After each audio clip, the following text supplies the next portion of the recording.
pour la suite de l'introduction à l'animation avec Unity, avec mon donjon, j'aimerais, moi, montrer, bon, présentement, on a fait la scie circulaire, on a fait les lumières.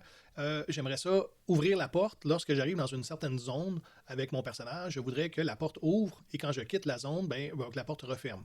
Donc, on va animer de façon traditionnelle la porte, mais le reste, on est obligé d'aller en programmation pour pouvoir faire l'activation et désactiver la porte. Donc, on va réaliser ça dans cette partie du tutoriel.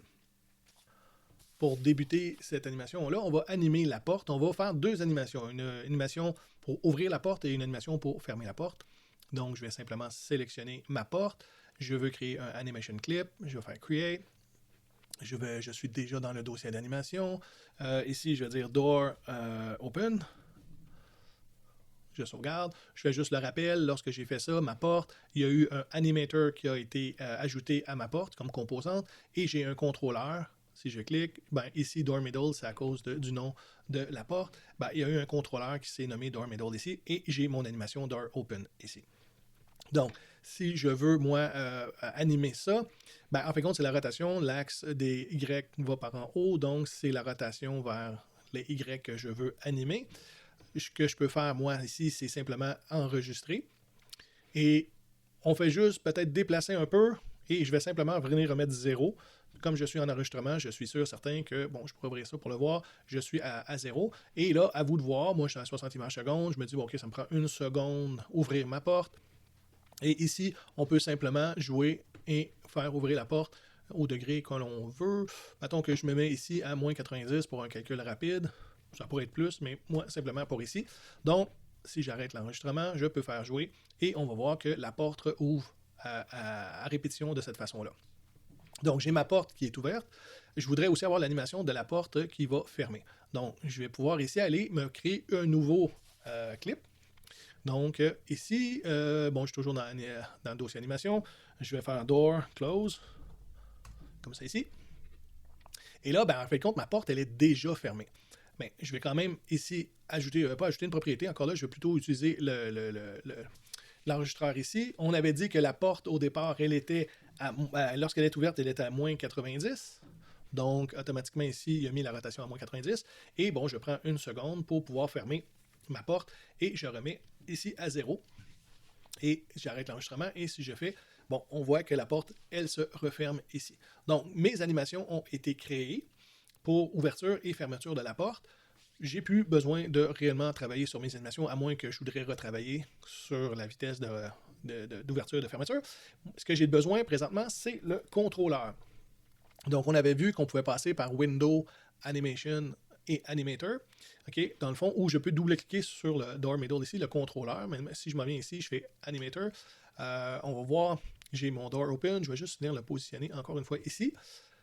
Donc, ici, j'ai le Door Open. Ça veut dire que quand je vais jouer l'animation, quand je vais jouer le jeu, automatiquement, l'animation commence et on voit que, bon, la porte, elle recommence à l'infini. Okay? Ici, on voit que lorsque j'ai lancé l'animation, automatiquement, par défaut, il joue l'animation de Door Open.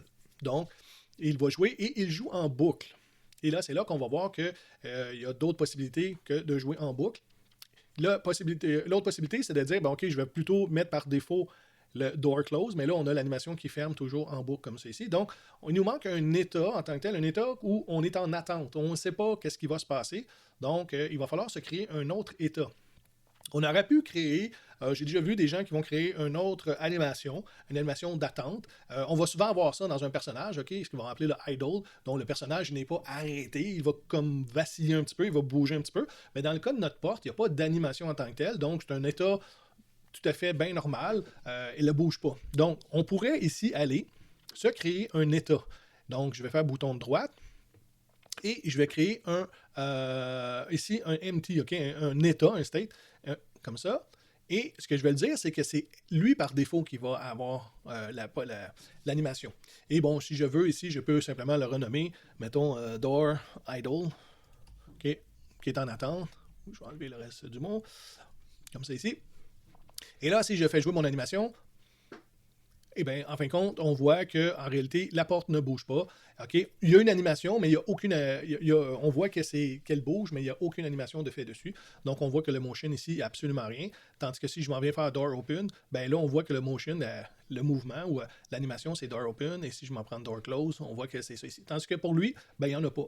Et on va pouvoir dire, OK, à l'entrée, je ne veux pas que, à l'entrée, je pense, quand je lance le jeu ou quand l'animation arrive, je veux pas que la porte bouge. Et qu'est-ce qu'on fait en plus de ça pour pouvoir faire une transition entre la porte qui est en attente et la porte qui va ouvrir? Mais là, comme ici, on a un état par défaut, on le voit, la flèche, qu'est-ce qui va arriver? C'est qu'on entre et on s'en va directement au idle. Moi, je vais faire la même chose. Je vais faire une transition entre l'attente et la porte qui ouvre. Donc, je vais faire bouton droite. Je vais faire une transition. Et là, on peut sélectionner la flèche et elle vient s'aimanter directement ici. Et ce que ça va faire, ça veut dire que ici, si je sélectionne la flèche, on a des propriétés ici qu'on va pouvoir utiliser. Il y a le fameux As Exit Time quand elle est cochée. Ce que ça veut dire, c'est qu'elle va attendre que toute l'animation soit terminée et ensuite de ça va passer au prochain état. Donc, c'est quand la case est cochée ici, elle attend que l'animation soit complètement finie avant de changer d'état. Ce que je vais simplement faire, c'est de placer mes éléments pour savoir qu'est-ce qui va arriver. Donc, je veux, moi, quand je suis en attente, je peux ouvrir la porte. Une fois que la porte elle est ouverte, je peux la fermer. Donc, bouton droit, je vais faire une transition pour dire que je veux la fermer. Puis, une fois que ma porte est fermée, mais je vais revenir en état d'attente ici. Donc, je vais simplement faire ma transition et de mettre en attente ici. Donc, par défaut, les cases As Exit Time sont toujours cochées. Donc, si on essaie de voir ce que ça donne, bon, la porte ouvre, la porte ferme, elle attend. Donc, on voit que quand il a fini l'animation, il va dans l'autre animation. Donc, là, on a une porte fantôme qui rouvre et qui ferme à l'infini comme ceci. On peut passer de chaque état de cette façon-là. Donc, c'est bien beau. Moi, ce que je voudrais, c'est que quand la porte, elle ouvre, ben, en fin de compte, qu'elle ouvre quand moi, je décide de l'ouvrir et pas n'importe quand. Là, présentement, lorsque l'animation d'attente, elle est finie, elle a transfère directement sur la porte ouverte. Donc, on va plutôt se mettre des conditions.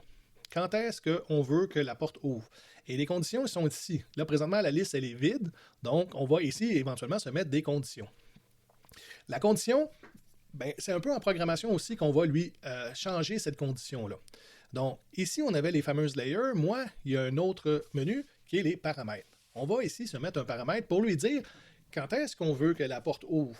Donc, on va utiliser une booléenne. Moi, je m'en viens ici, le petit bouton plus. Il y a 4 possibilités. Bon, float, c'est des chiffres à virgule, flottante. Les integers, donc des nombres entiers. Boolean, c'est vrai ou faux. Et trigger, ben, on verra que ça pourrait être juste un élément déclencheur rapide. Donc, ce n'est pas une booléenne qui reste toujours vrai ou faux. C'est simplement on déclenche et l'état est revenu à pouvoir être déclenché tout de suite une autre fois. Donc, moi, présentement, c'est une booléenne que je veux. Et je vais simplement ici lui dire is open. OK? Is open. Donc, est-ce qu'elle est ouverte, la porte? Donc, présentement, la porte n'est pas ouverte, donc la case, elle est décochée. Donc, c'est un vrai ou faux, OK? Là, c'est comme si ce serait faux. Est-ce que la porte est ouverte? Faux. Donc, tant que la porte, elle est pas ouverte, je vais rester sur le door idle, donc la porte va être fermée. Par contre, lorsque je veux changer d'état, je voudrais que la porte s'ouvre. Ben, ici, je vais mettre une condition. Je vais dire, quand est-ce que je passe d'un état à l'autre? Je vais dire, quand le is open, le fameux paramètre que j'ai mis là, va être à vrai. Donc, quand ça va être vrai, ça va s'en aller ici. Et ensuite de ça, lui devrait rester là. On va voir ce que ça donne. Lorsque je fais jouer mon animation. OK? Je vais simplement m'approcher un petit peu. Et là, quand je fais juste... On peut l'essayer. Donc, je vais cocher la case. Et là, la porte ouvre. OK? Mais on voit que... Et là, c'est à l'infini, OK? Parce qu'elle est toujours cochée. Si je la décoche, elle va faire une fois l'animation et elle arrête. OK. On a vu quand même, regardez bien ici, là, je vais déclencher le is open, mais au début de l'animation. Et moi, je voudrais qu'elle ouvre instantanément la porte. Donc, si je coche la case, il y a comme une petite attente. Pourquoi? Parce qu'en fin de compte, il a joué l'animation au complet avant d'aller sur le door open. Donc, ce qu'on peut simplement faire ici, c'est de dire, ben justement, moi, je veux enlever le As Exit Time. Je ne veux pas attendre la fin de l'animation. Moi, directement, quand je veux faire ça, je veux changer complètement de transition. Et là, peu importe le temps que je veux faire ça, automatiquement, elle ouvre. OK? Puis là, ben, elle va en boucle, on va arranger cette boucle-là, mais au minimum, le fameux as exit time, c'est qu'il n'attend pas la fin de cette séquence-là. Présentement, la séquence n'est pas longue, mais si c'était une très longue animation, il faudrait attendre toute l'animation avant qu'elle change. Donc, le as exit time, je l'ai enlevé et j'ai ici mis la condition is open. Moi, je voudrais que ici, ça arrête. Je vais juste arrêter mon animation et probablement que j'ai perdu. Non, ok, ça va rester ici, c'est parfait. Donc, moi, ce que je voudrais, c'est que cette animation-là arrête. Je ne voudrais pas qu'elle continue. OK? Dans le fond, pourquoi? Parce que ma transition ici, c'est le as exit time. Donc, à la fin de l'animation, on change. Mais moi, je ne voudrais probablement pas avoir ça. OK? Je ne veux pas avoir le as exit time. Quand je l'enlève, bien là, il me met pas une erreur, mais un avertissement. Il dit, bon, OK, je ne pourrais pas passer de la porte ouverte à la porte fermée si tu as enlevé le as exit time. Donc, à la fin de l'animation, tu lui dis de ne pas transférer à l'autre. Et en plus, je n'ai pas mis de condition. Donc, il n'y aura jamais de transfert de la porte ouverte à la porte fermée. Okay? Donc, on va essayer d'arranger ça un petit peu. Donc, je me dis ici, parfait, quand est-ce que moi, que je veux que la porte ferme, ben, je vais mettre une condition. Je vais dire quand le is open est à faux. Donc, quand le is open va être à vrai, ben, il va rester là. Puis quand le is open va être à faux, ben, il va venir faire sa transition ici. Okay? Donc, la porte va fermer. Et quand est-ce que moi, je veux que cette condition-là arrive? Ben, je voudrais que moi, quand le as exit time, c'est-à-dire quand il a fini l'animation de fermer la porte, ben justement, qu'il s'en aille en attente. Donc, ça, c'est parfait. Je vais laisser la case as exit time. Je veux, quand l'animation de la porte sera finie, on s'en va sur le door idle. Donc, on refait le cycle. Ça veut dire quand c'est vrai, quand le is open est vrai, je m'en vais ouvrir la porte. Et quand il devient faux, quand je vais décocher la case, je vais fermer la porte. Et quand il a fini de faire l'animation, ben, je vais m'en aller sur le idle. Donc, en attente, la porte ne bougera pas. Donc, on essaie ça pour voir. Donc, présentement, ça ne bouge pas. Je coche la case. On ouvre ça. Et là, j'ai un problème. Parfait. La porte, elle ne va pas ici sur la fermeture, parce qu'elle attend la condition, mais elle joue en boucle. Elle n'arrête pas de jouer. Okay? Donc, on a un problème là. On verra pourquoi avec l'animation tantôt. Et là, si je décoche la case, ça s'en va ici. Et elle a joué une fois l'animation et je suis venu sur l'idle. Donc, j'ai presque complet mon animation. Je ouvre la porte, à part que la porte joue en boucle. Et quand je décoche, je m'en viens dans la condition, ma porte elle est fermée. Une fois que la porte de l'animation est finie, je m'en viens sur mon door idle. Pourquoi ma porte joue en boucle?